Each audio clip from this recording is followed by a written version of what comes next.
Em agosto se comemora o Dia Nacional do Patrimônio Histórico. A data, 17 de agosto, foi instituída em homenagem ao nascimento de Rodrigo Melo Franco de Andrade, um mineiro, jornalista, historiador que foi o primeiro presidente do IPHAN, o Instituto do Patrimônio Histórico e Artístico Nacional. A gente conversa agora com a historiadora, integrante da Superintendência do IPHAN em Goiás, Renata Silva de Oliveira Galvão. Obrigada, Renata, por aceitar o convite da TV Alego. Qual a importância dessa data para o trabalho do Instituto? Obrigada pela participação. É uma data que faz uma homenagem, né, ao Rodrigo de Mello. Ele foi o primeiro presidente do IPHAN, colaborou, na verdade, na formação do IPHAN, né? Então, ter uma data que faz referência ao patrimônio fortalece no ideário das pessoas um dia que deve se pensar, refletir sobre esses nossos bens, né? Que são diversos, variados, diversificados, que compõem ali a identidade cultural do nosso país, da nossa sociedade. Aqui em Goiás, quais são os bens, quais são os conjuntos urbanos que estão sob responsabilidade do IPHAN? Nossa, nós temos muitos conjuntos urbanos sobre a responsabilidade do IPHAN. Eu não vou falar de todos, vou falar assim de alguns que todos são muito importantes, mas vou fazer referências a alguns, né? Nós temos a Praça Civil, né, que é de Goiânia, onde está o edifício de Esmeralda, que é onde fica a sede do Estado, a sede do governo do Estado, e é muito importante porque ela representa ali a fundação da cidade, todo aquele entorno da praça, ele também o traçado, ele é tombado. Nós temos vários centros urbanos históricos tombados também. Nós temos a cidade de Goiás, que inclusive ela é patrimônio acautelado pelo IPHAN e também reconhecido mundialmente como patrimônio mundial pela Unesco. Nós temos Pirinópolis também, que tem um centro histórico famosíssimo, né? Lembrando que a cidade de Goiás foi a primeira capital do estado. Nós temos bens edificados e tombados em outras regiões, como Pilar, nós temos também em Niquelândia, são inúmeros bens tombados. Além dos bens tombados, nós também temos os bens registrados, né? Que aí já é de uma outra especificidade de bem cultural. Os bens tombados se tratam daqueles bens físicos, materiais, que a gente chama, né? Que é o patrimônio material. Que temos aí as composições urbanas, igrejas, centros históricos, é isso que a gente chama de bem material. Além disso, como acautelado, também nós temos os bens imateriais, né? Dentro dos bens materiais, nós temos os registros. Nós temos como bens registrados que compõem a realidade cultural aí, que é protegido pelo IPHAN aqui no estado. Nós temos os bens associados à capoeira, né, que é o ofício de mestre capoeira, e a roda de capoeira, que é considerado um bem também. Nós temos também a Romaria de Carros de Bois, que é famosa, tradicional de Trindade, que é uma manifestação, uma celebração que é considerado um bem, patrimônio, né, registrado. Também nós temos as bonecas carajás, né, e toda a cosmologia vinculada às bonecas carajás também é considerado um bem imaterial que é registrado pelo IPHAN. Nós temos a festa de Trindade, nós temos bens que estão em processo de registro, que também fazem referência à cultura da região, como da catira, da congada, são projetos que ainda estão tramitando, né, para chegar aí à possibilidade de um registro. A culinária goiana, ela também se insere nesses bens imateriais? Olha, na verdade, tudo aquilo que faz parte, que compõe um imaginário que faz composição ali de uma memória de um grupo e que representa parte de uma identidade de um determinado grupo, pode ser considerado um bem. E ele pode se manifestar de forma imaterial e material.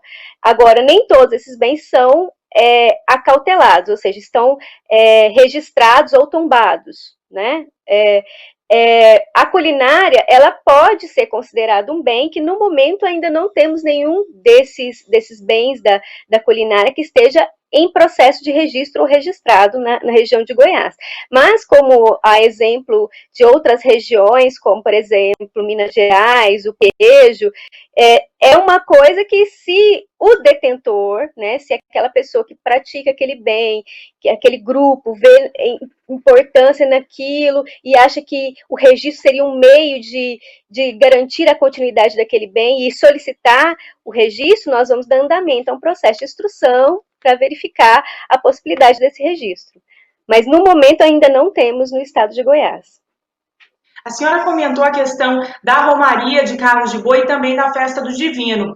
Festa essa que, por conta da pandemia, pela primeira vez em 180 anos, não foi realizada, assim como a própria Romaria, que é um patrimônio cultural brasileiro. Quero que a senhora comente sobre os impactos desse momento, dessa emergência mundial em saúde pública, no trabalho do Instituto e como é que vocês vêm lidando com tudo isso.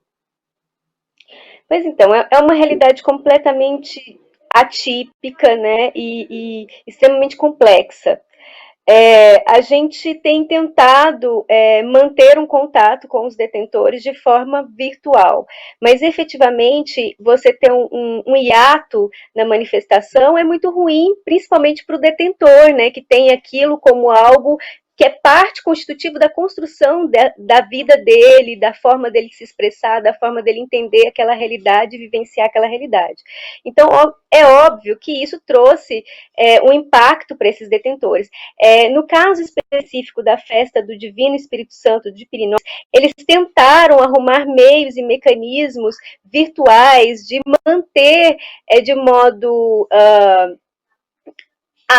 uma apropriação a partir dos meios virtuais de algumas manifestações, trocaram algumas informações em grupos de WhatsApp, elaboraram alguns vídeos. Então, assim, eles tentaram reconstruir uma forma de manifestar de uma maneira atípica ao que eles estavam acostumados, óbvio, né? Mas eles demonstraram, a partir disso, o quanto esse bem, essa manifestação é importante para eles, que tendo desse cenário extremamente inóspito, extremamente complexo, eles conseguiram arrumar subterfúgios para conseguir minimamente vivenciar a esfera do que é essa manifestação, né? No caso da festa do Carros de Bois, infelizmente ela foi suspensa, né, por causa da pandemia, mas é óbvio que, com certeza, na intimidade desses detentores, eles arrumaram uma forma de vivenciar essa fé, mesmo que eles não tenham como ter feito essa romaria. Eu tenho certeza que os detentores criaram mecanismos religiosos e dentro da religiosidade deles para manter essa fé viva, e com certeza assim que as coisas se normalizarem ou a gente tiver essa possibilidade do retorno das aglomerações, eles vão voltar a vivenciar essa realidade. Eu tenho certeza que eles sentiram muito, né, essa impossibilidade. Renata, você usou dois termos aqui durante a nossa conversa que eu acho interessante esclarecer. Primeiro, agora você falou muito em detentor. Quando se trata de um patrimônio nacional, o próprio nome diz, né? Ele é de toda uma comunidade. Então, o termo detentor, quero que a senhora explique melhor o uso dele, considerando esse ambiente nacional, né, em que o patrimônio está inserido, e também a senhora usou o termo acautelar um determinado bem. Isso significa que ele passa a ser responsabilidade, ser protegido pelo IPHAN? A gente entende que o Brasil é um país muito grande, muito diversificado, com expressões e manifestações diferentes em cada região. E cada região ela constrói, então, dentro daquele mecanismo cultural, uma forma de manifestar, celebrar, né, algum tipo de de memória, de crença, que faz parte da identidade daquele grupo. Então, quando a gente fala de detentor, é aquele que vivencia aquele bem. Por exemplo, no caso da Romaria de Carros de Bois, o que foi registrado? Foi a Romaria dos Carros de Boi. Então, quem são os detentores? São os romeiros de carros de boi. Não é todo um romeiro, é o romeiro de carro de boi, que é aquele tipo de manifestação que é muito forte, muito tradicional, que tem traços ali de uma memória de uma vida ruralizada, simbolizado pelo carro de boi, e que, a partir da sua manifestação, faz uma ligação aí entre a fé e o mundo da tradicional, rural. Esse é o que a gente considera detentor, é aquele que vivencia, que constrói e que detém determinado saber, determinada manifestação desse bem. E aí você falou esse paralelo entre o detentor e o nacional, né? Bom, como eu falei no começo da minha fala, o Brasil é muito grande e é como se ele fosse vamos fazer uma analogia com um tapete de retalhos. Então, cada retalho ele tem uma composição específica, mas ele compõe o todo, certo? Então, por mais que uma cor seja amarela, a outra vermelha, a outra roxinha, tudo isso constrói um todo, que é um mosaico, né, que é um conjunto de cores diferentes que compõem aquela arte que é o tapete, esse tapete de retalhos. Então, a gente entende que a cultura no Brasil, como o Brasil é muito grande, extenso, ele é esse grande tapete de retalhos, cheio de cores diferentes, forma um todo. Então, é como se cada composição ou cada bem imaterial, ele tivesse ali as suas especificidades, né? Ele tem o seu conjunto de detentores, mas que ele compõe o todo, que é a nossa ideia, né, de brasilidade, de Brasil. Acautelamento é um termo que a gente usa para falar dos bens que estão efetivamente sobre o cuidado, a observação do IFAM. Ele pode ser um bem material e um bem imaterial. Um bem material, ele tem todas as implicações do tombamento, né? Tem toda uma regulamentação que torna aquele bem uma representação coletiva, mesmo que ele seja um bem privado. Então, esse bem ele tem que estar dentro das preservações das características daquele bem que foi tombado, né? Que representa um determinado momento histórico ou uma tradição, né? De uma determinada região. Quando a gente fala do bem imaterial, ele é acautelado a partir do registro. Então, a partir do momento que você tem o registro, você tem que realizar uma política que a gente chama de política de salvaguarda desse bem, né? Fomentar a continuidade dele.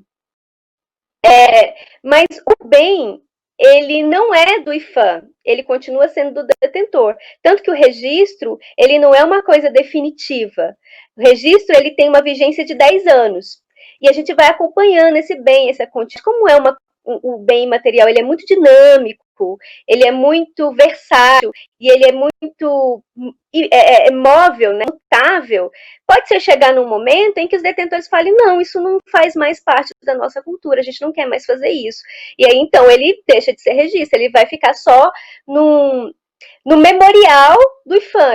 Em determinado período, determinado bem foi registrado, foi acompanhado pelo IFAM, mas chegou nesse momento, os detentores que fazem essa manifestação não querem mais fazer, então o registro deixou de existir. Né? Acabou a vigência de 10 anos e não renovou. Pode ser renovado? Pode. Né? Como ele é um bem muito mutável, muito aberto, muito dinâmico, e a gente entende, respeita muito que esse bem ele é do detentor e não do IFAM, é o detentor que vai nos dizer se ele quer manter isso, se ele quer ter continuidade e como colaborar para a continuidade dele. Bom, para terminar, eu quero falar sobre os sítios arqueológicos que também estão sob responsabilidade do IPHAN. No último dia 10, foi autorizado pela Secretaria Estadual de Meio Ambiente a reabertura de parques estaduais e muitos desses sítios arqueológicos estão nesses parques. Eles também vão ser reabertos, Renata? Vão estar abertos à visitação? Como é que vai funcionar?